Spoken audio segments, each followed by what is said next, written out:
जब राबिया बसरी हज के लिए गई तो क्या देखा कि काबा राबिया के इस्तिकबाल के लिए आया। तो राबिया ने काबा देख के कहा, ए काबा तू क्यों आया?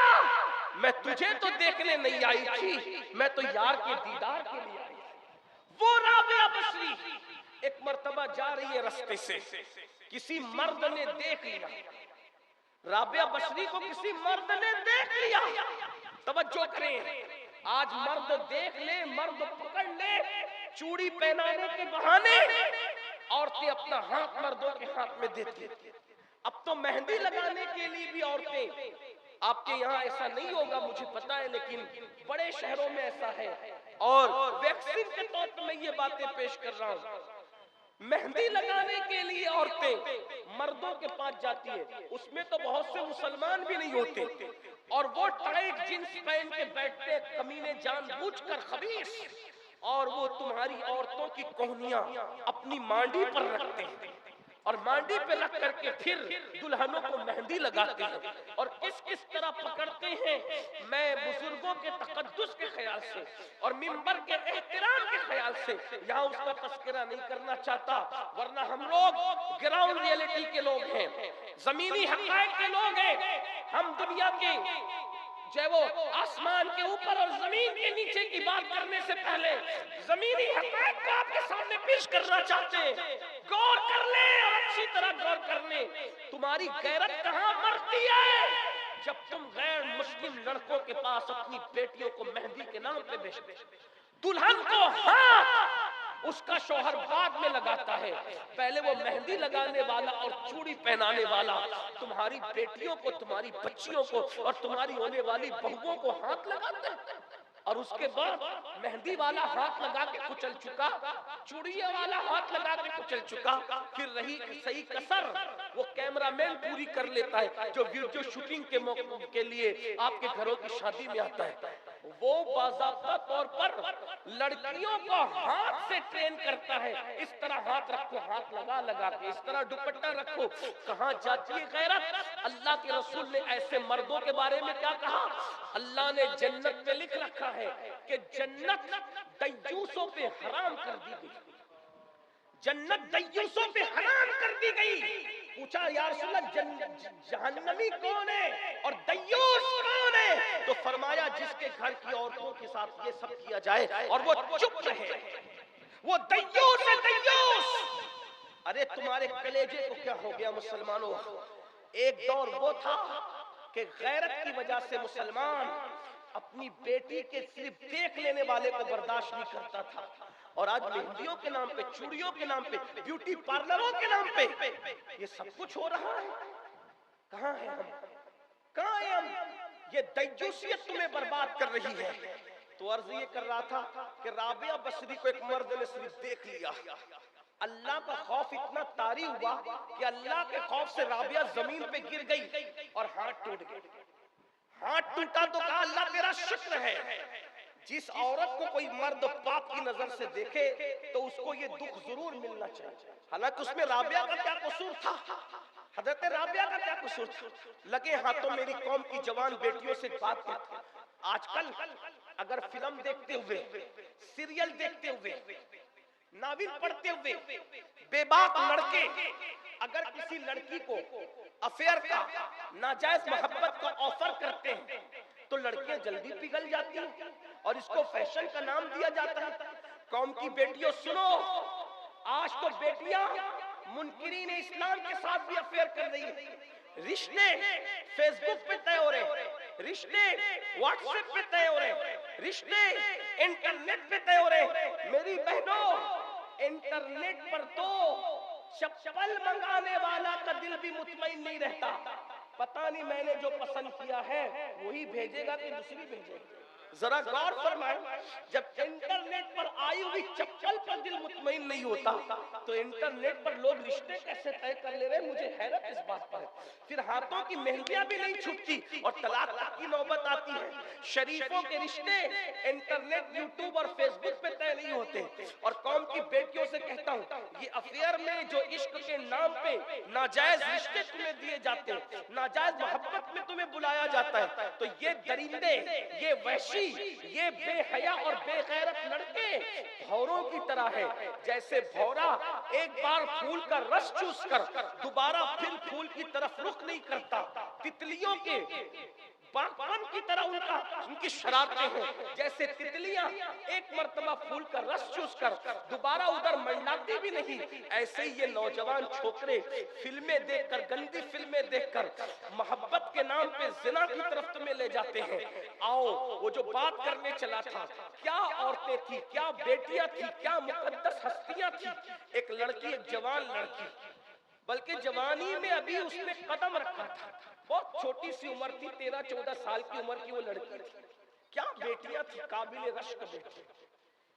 उनके जिक्र से आज भी निगाहों में तकद्दुस पैदा होता। 13-14 साल की बेटी है। माँ ने कहा, बेटा चली जरा बाजार चली जा और फला सामान लेकर, बाजार जा थोड़ा सामान ले। अल्लामा उस्मान इब्ने शाकिर लिखते हैं कि माँ ने कहा कि जा और कुछ सामान लेकर आ। 13-14 साल की लड़की वो बाजार क्या गई। एक जवान लड़का, वो भी 16-17 साल का, बहुत उम्र उसकी भी नहीं थी, 16-17 साल का वो जवान, वो बाजार आया और आने के बाद उस जवान ने उस लड़की को देखा और देखने के बाद कहा, ये लड़की कितनी खूबसूरत है, कितनी हसीन है। ये बात अगर आज हमें कोई कह दे, हम ढेर हो जाता है। ये सब झूठी तारीफों से मुतासिर न हुआ। कोई सफेद चमड़ी खूबसूरत नहीं है। जो चमड़ी ने जहन्नम में जलना है वो कब से खूबसूरत होने लगी। खूबसूरत चमड़ी तो वो है जो जहन्नम की आग से महफूज है, और कौन सी चमड़ी जहन्नम की आग से महफूज है वो अभी किसी को पता नहीं चल सकता। ये तो जब तक के फैसला नहीं हो जाता कुदरत की तरफ से, उस वक्त तक कोई नहीं कह सकता। इसलिए अल्लाह से डरते रहो। लड़की को, उस जवान लड़के ने जो 16-17 साल का जवान, अभी जवानी में उसकी शुरुआत हुई थी, उस जवान ने कह दिया, कितनी खूबसूरत है तू, और तेरे पूरे वजूद में तेरी आंखें कितनी खूबसूरत, जी चाहता है तेरी झील सी आंखों में डूब जाऊं। जवान ने कहने को तो कह दिया। लड़की ने गैरत से कहा, मेरी खूबसूरती में सबसे ज्यादा तुझे मेरी आंखें अच्छी लगी ना। उसने कहा, हाँ, क्या हसीन है तेरी आंखें, गजाल सी आंखें, नरगिस सी आंखें, झील सी आंखें, कितनी खूबसूरत है तेरी आंखें। उस लड़की ने गुस्से और गैरत के मिले जुले जज्बात में कहा, रुक रुक रुक, ठहर, अभी तेरा इलाज करती हूं। वो जवान वहीं ठहर गया। लड़की गई और चंद मिनटों के बाद एक बूढ़ी कनीज आई, उसके हाथ में एक प्लेट थी, तश्त, और वो ढका हुआ था कपड़े से।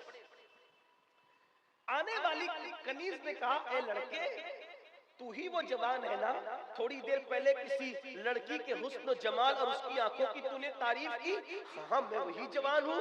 कहा, उस लड़की ने ये तुम्हें तोहफा भेजा है। वो जवान समझ गया, पहली ही मोहब्बत कामयाब, पहली मुलाकात कामयाब। लेकिन जैसे ही उसने तश्त से कपड़ा हटाया, हैरान रह गया। एक चिट्ठी थी और खून आलूद कटी हुई आंखें, कटी हुई आंखें, खून आलूद तश्त में रखी हुई, और साथ एक चिट्ठी उठा के पढ़ा तो लिखा हुआ था, ए जवान, मेरी आंखें तुझे खूबसूरत लगी है ना, इसलिए मैंने ये आंखें काट कर तुझे भेज दिया। ये कटी हुई आंखें ले ले और मुझे भूल जा, दोबारा मुझे कभी याद मत करना। वो आंखें जो मर्दों को मेरी तरफ मुतवज्जे करके मुझे पाप में मुब्तला करें, ऐसी आंखें मैं अपने माथे पर कभी रखना पसंद नहीं कर सकती। मैं अंधी बनकर तो रहना पसंद कर सकती हूँ, मगर बेहया और बेगैरत बनकर के रहना पसंद नहीं कर सकती। उस जवान के पैरों के नीचे से जमीन खिसक गई और उस जवान ने सोचा, या अल्लाह, मेरे चंद जुमलों की वजह से एक लड़की की आंखें चली गई, वो नाबीना हो गई, वो अंधी हो गई। कौन उससे शादी करेगा, कौन उसको बीवी बनाएगा, कौन उससे निकाह करेगा। चलो अल्लाह से तौबा, अल्लाह की बारगाह में तौबा करना चाहिए। वो जवान घर आया बोझल कदमों से, पूरी रात तड़पता रहा। रोता रहा, माफी मांगता रहा। किसी कहने वाले ने बहुत अच्छा जुमला कहा है, दिल दुखाते हैं मखलूक का और तौबा करते हैं अल्लाह की बारगाह में। हालांकि कुदरत तो कानून बना चुकी है कि जब तक मेरे बंदे माफ नहीं करेंगे, हक तलफी करने वालों को मैं भी माफ नहीं करूंगा। लेकिन वो जवान सूझबूझ वाला था, उस जवान की कोई बेअदबी नहीं कर रहा, उसकी अंदाज़े बयां ऐसा है, वरना तसव्वुर में भी कहीं उस जवान की बेअदबी नहीं है। वो जवान मेरे सर पर, मेरी आंखों पर, मेरे दिल पर, मेरे कल्ब पर, मेरे जिगर पर उसकी नालैन का नक्श। लेकिन अल्लाह अकबर, रात भर रोता रहा, तौबा करता रहा। सुबह हुई, दिल में ख्याल आया, ए जवान, दिल दुखाना मखलूक का और तौबा करना रब की बारगाह में, चलो उससे भी तो माफी मांग ले, उससे भी तो माफी तलब कर ले। और वो जवान जब गया उस लड़की के मोहल्ले में, तो क्या देखा कि पूरा मोहल्ला गम में डूबा है और लोग किसी जनाजे को पूरे इज्जत और एहतराम के साथ उठा रहे हैं। पूरे मोहल्ले को रोता देखा। उस जवान ने कहा, किस मुअज्जज हस्ती का इंतकाल हो गया कि पूरा मोहल्ला गम में डूबा हुआ है, एक घर नहीं पूरा मोहल्ला। तो किसी ने कहा, पता नहीं कौन मनचला था, पता नहीं कौन दीवाना था, हमारे मोहल्ले की बेटी कल सुबह बाजार गई, उसकी आंखों की किसी ने तारीफ क्या कर दी, गैरत की वजह से इस बेटी ने आंखें काट के उसको भिजा दिया। और गैरत की वजह से आंखें तो काट ली, लेकिन बर्दाश्त न कर सकी, दिन भर तड़पती रही, रात भर तड़पती रही, आंखों का काटने का दुख उससे बर्दाश्त न हुआ और सुबह होते होते उस बेटी का इंतकाल हो गया। हमारी गैरतमंद बेटी ने आबरू बचाने के लिए अपनी जान तक दे दी, मर गई वो, दुनिया छोड़ दिया उसने। उस जवान ने कहा, ए जवान, तेरे चंद जुमलों ने सिर्फ किसी की आंखें नहीं बल्कि किसी की जान तक ले ली है। एक कौम की बेटी ने सिर्फ आंखें नहीं खोया बल्कि तेरे चंद जुमलों की वजह से उसने तो जान खो दी है। मर गई एक कौम की एक बेगैरत बेटी, एक बागैरत बेटी मर गई एक कौम की। ए जवान, तेने क्या कर दिया? एहसास, एहसास, एहसास। फिर उस जवान ने, जो 16-17 साल का जवान था, उसने अल्लाह की बारगाह में सच्ची तौबा की, मौला मेरे चंद जुमलों से किसी की आंख जा सकती है, किसी की जान जा सकती है। अब मैं तुझसे वादा करता हूँ कि कभी भी मैं कोई औरत तो क्या किसी मर्द को भी नजर भर के नहीं देखूंगा। और फिर तौबा के बाद वो जवान एक मुर्शिद की तलाश में था और उस जवान को मुर्शिद मिला तो सैयदुस सादात, खातिमुल विलायत, फातिह खैबर, सैयदना अली इब्न अबू तालिब जैसा मुर्शिद मिला। और फिर वही जवान दुनिया में इमाम हसन बसरी के नाम से मशहूर हो गए। और उसी हसन बसरी को फिर वो मकाम मिला कि रसूलुल्लाह का मेराज वाला जुब्बा जो रसूलुल्लाह ने मौला अली को दिया था, वो जुब्बा मौला अली ने इमाम हसन बसरी को अता फरमाया। सिलसिले कादरिया, सिलसिले चिश्तिया, सिलसिले नक्शबंदिया, ये तीनों सिलसिले अगर मौला अली पे जाके मिलते हैं तो उसके दो वास्ते हैं, एक तो इमाम हुसैन की जात है और दूसरे सैयदना इमाम हसन बसरी रज़ी अल्लाह ताला अन्हु। ये है जवानी में तौबा की बरकत, ये है जवानी में तौबा की इनायत। इसलिए मेरे जवानों, आओ सिद्क दिल से हम सब अल्लाह की बारगाह में तौबा करें, अपने आप को बदलें, जिंदगी में इनकलाब पैदा करें। वरना याद रखें, ये जवानी आई है चली जाएगी, बुढ़ापे में पछताओगे। और जो जवानी में पाप और जुर्म करते हैं, अल्लाह उनको इतना दर्दनाक बुढ़ापा देता है, इतना जलील बुढ़ापा देता है, वो बिस्तरों में छुप छुप के रोते हैं, लेकिन बहुत देर हो चुकी होती है, कोई पूछता नहीं। हत्ता के जवानी में पाप करने वाले बुढ़ापे में भीख मांगते हैं तो कुदरत उनको भीख भी नहीं मिलने देती। सैयदुत ताइफा हजरत जुनैद बगदादी बगदाद के बाजार से गुजर रहे थे, एक बुड्ढा भीख मांग रहा था, बगदाद वाले उसके कटोरे में भीख भी नहीं डाल रहे थे। तो किसी ने कहा, मुर्शिद, बगदाद वाले इतने सख्त दिल हो गए कि इस बुड्ढे को भीख भी नहीं देते। तो मुर्शिद जुनैद बगदादी ने फरमाया था, कि शायद इसने जवानी में पाप किए होंगे, इसलिए अल्लाह ने इसको इतना जलील बुढ़ापा दिया। और जब तहकीक की गई तो पता चला कि सरकार जुनैद बगदादी का अंदाजा सही था। इसलिए जवानी की ये खूबसूरत रातें चली जाएगी, जवानी की ये रंगीन सी रातें चली जाएगी। मेरे भाइयों, ऐ मेरे जवानों, फिर एक रात कब्र की रात होगी।